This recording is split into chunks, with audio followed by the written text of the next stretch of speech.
There are things happening this decade that have never happened in the history of human species.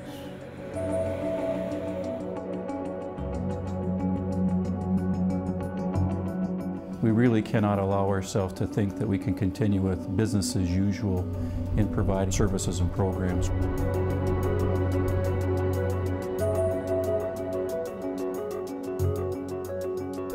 We keep hearing the term over and over and over, but we are in a new normal, and the new normal dictates that we think in new ways, and I think that's what redesign is really all about.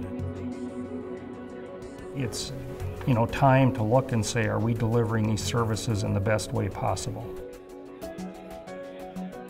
This decade, Minnesota and the United States will add as many people over age 65 as we have in the last 4 decades combined.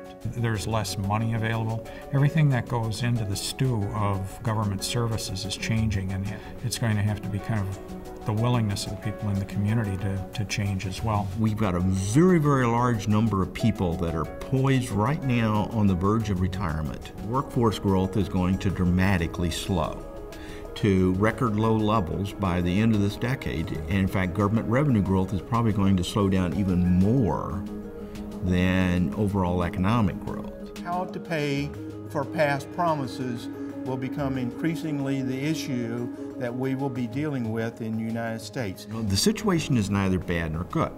It just is. It's how we respond to it that determines what the outcome is going to be. There are basically 4 options available to government.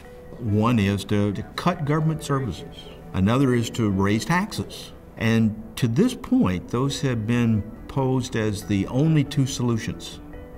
There are actually 2 other solutions: to do everything we can to increase economic growth. The 4th solution is for government to do things better, provide more service of higher quality for less cost.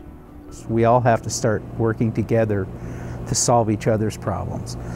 County commissioners, cities, school boards, townships. We all have to work together because the fiefdoms no one wins. We need to have people in government who are willing to take risks, who are willing to try something different, who are willing to be innovative. There is a great deal of overlap and duplication, inefficiencies, and waste. People aren't talking to each other. This is brought up a lot.